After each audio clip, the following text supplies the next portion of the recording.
Hey everyone, I got another Dragon Prince interview for y'all, once again with the creators, Ehasz and Justin Richmond. Before we get started, I want to once again let you know about a few things. First off, yes, I do tend to say and a lot. I'm trying my best not to do that, but it always happens. Second, and most unfortunately, during the middle of the interview, some voice actors walked into the room, meaning there was a lot of background noise. So it may be hard to tell what I'm saying at some points, but because I really want all of you to know what is being said, I transcribed the whole interview. With that being said, turn on closed captions, please. Thank you, and enjoy the interview. You announced a lot of really interesting stuff at the panel, a lot of really big, shocking things. Most importantly was the season announcement, how it was split into three, or there's the first 3 seasons, and then it's going to be something else after that. Yeah. So a lot of people were wondering because they're getting kind of worried about this. Are the upcoming seasons going to follow the same characters, or? Yes. It's think of it like Star Wars. It's Yeah. Empire is different from Star Wars. You know, some time has passed, some people have changed, the story evolves, but it's still part of the same saga. That would be the best way of putting it.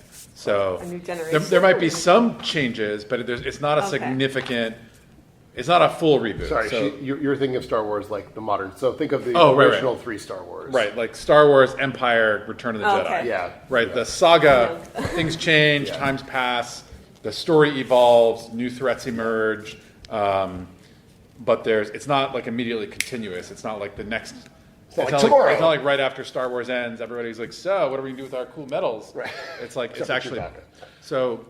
It's there's evolution, there's growth, there's the story evolves, but it is part of the same saga. Yeah. So it's definitely, or like Lord of the Rings even. Yeah. It's the same, but what it is it's conveying to people that it's not a traditional. It's not like Game of Thrones is much more like season. Yeah. Each season picks up All where the the way last one through. left. Yeah. There's definitely Gaps. overlap, and there's a huge arc for all 7, but there's also kind of an escalation. I'm sorry, I'm drawing on the table. But part of what we're conveying is that it's kind of a trilogy. It's almost a trilogy of limited series, Yeah. But they are connected in one big arc. Yeah. Awesome. That'll make a lot of people happy to Cool. hear. Yeah. So I was surprised you actually you started to talk about Heros Ancestor, which you mentioned to me in the last interview, which is awesome. Is that the same person as Elarion, or is that somebody else? Elarion is not a person. Is a city. Oh, it's just a city. Yeah, it's just Oh. a city. It's a great city, a great Okay, human city. Yeah. That changes a lot of things. Of what I Yeah, was because a lot of thinking. people online from the poems thought it was. Yeah, it's The Yeah. poem, what Holy is the crap. word? Personifies? Yeah. Or there's a word when you take a thing and you make it like a person. Yeah. Because it's portraying a relationship essentially between humanity at a time of its greatest kind of glory and rise, and a relationship with the Midnight Star, and you can speculate about that. Yeah. Yeah, definitely. Yes. So you didn't really touch upon it too much in the panel, but I have heard a lot of hype around Claudia and Soren and Claudia, and I was wondering, so does Claudia know all the things that will happen to her when she uses that dark magic? She used a huge spell, and there could be consequences. Does she know, Yes. all the consequences? Yeah, I think she does. I mean, she may not know all the consequences, but I think she knows that.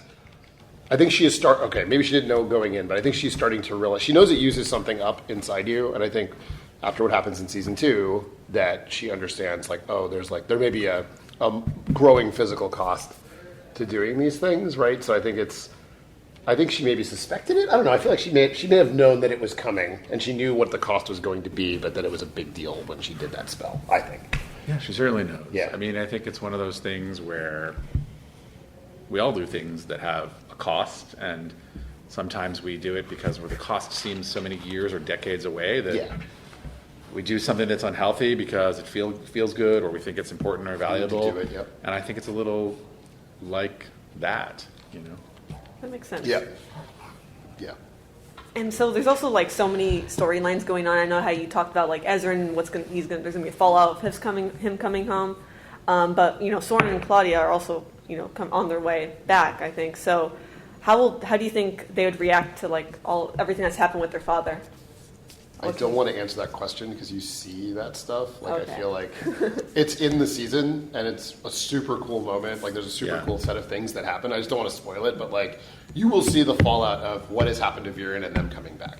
That is something that is explored. It's one of the great questions propelling us into the season with them, which is they left with their father in power and sending them on a mission, and they're returning with Bad news. He's in trouble. He's in trouble, exactly. And we don't know if others in the kingdom know about the mission, or maybe they're in trouble. We don't know. Yeah.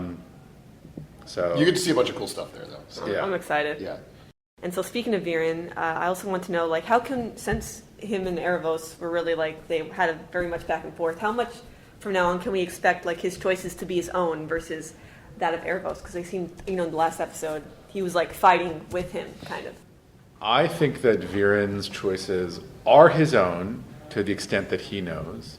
I do think Aaravos is manipulative in a very slow and seductive way. And I guess, in that relationship, over time, the question will be, wait, am I making my own choices, or am I being led to make choices that you wanted me to make, Aaravos? I think that's part of the question of that relationship over time. But it may take a long time for Viren to realize where he thinks he's choosing, but maybe is slightly being led. It should be a complicated relationship. And what I love about it is Viren is a genius. How do you manipulate someone who's that brilliant? It's not easy. Yeah. So obviously Aaravos has to be especially brilliant to do something. I also think that what you said, seductive, is the word I would use too, which is like, he's not a puppet master in the traditional sense of like, he's just controlling him. So Callum and Rayla are going to Xadia. So I have a couple questions about the Elves. Yeah. And so some kind of lore questions, which I know you mentioned a guidebook is coming out, which is awesome. I'm super excited for that. So are the markings on their faces like natural, or are those tattoos? We've always compared them to henna. They're sort of like elven, semi-permanent face markings. So they last longer than They don't just wipe off. makeup, but they're not permanent tattoos. Yeah. Oh, wow. And there may be some elven cultures where they are permanent tattoos, but in the case of the Moonshadow Elves, we've always imagined that it's some kind of war paint / kind of henna tattoo thing that lasts but isn't permanent. Yeah. Oh, wow, I totally thought they were just born like that. Oh. Maybe it's Maybelline. Yeah. That's an old It's a joke. terrible No, I job. get it. Sorry. I like it. Yeah. So are a lot of elves like Lujan? Like, are they that are friendly to humans, or is she kind of like different than most? Because she seemed really friendly. She's different. Lujan's different in a lot of ways. So she's been alone for a very long time on the human side of the border, defending a place that humans have forgotten even existed. So she's definitely different. I think most elves will never see humans, right? Up until now, most elves would have never seen a human in their life, right? Like most people don't know there's even a way across the border going either way. I think there's a lot of like, it's sort of a little bit like, what if you knew there were people in Europe, but you could never get over the ocean to see them, right? So it's like, there's people there, but I think most people don't really think about it. I think most of them would be like an average civilian Moonshadow Elf might be like hesitant, right? Or maybe openly hostile because of what's happened in the past, but I think most of them, the chances of them running into a human are very, very low. Although now things obviously change. Yeah. That's going to be a challenge going in the future, right? Like, what is it like to meet what you thought was your enemy, and maybe they're not so bad? So, important question: how do elves with big horns sleep? That's a good question. Carefully. Yeah, I don't know. I don't know. Special head stuff. I mean, maybe like in luxurious places they have like a little like we put on pajamas. Yeah. Like maybe they have some sort of I feel like some kind of pillow that cool like supports their neck. head pillows or pajamas. Yeah, exactly. Totally. I don't know. I think that's totally true. Yeah. Yeah, I was thinking about that. You're talking about like Aaravos. That's a great question. Yeah. And I know there's probably other elves with Yeah. like weird horns. Yeah. So, in the panel, you mentioned when somebody asked about your favorite character, you said Terry. Yeah. The Earthblood elf. Is there right. anything you can tell me about that? Nope. You will find out. Soon. We have big plans, and Terry's going to be awesome when his time comes. Yeah.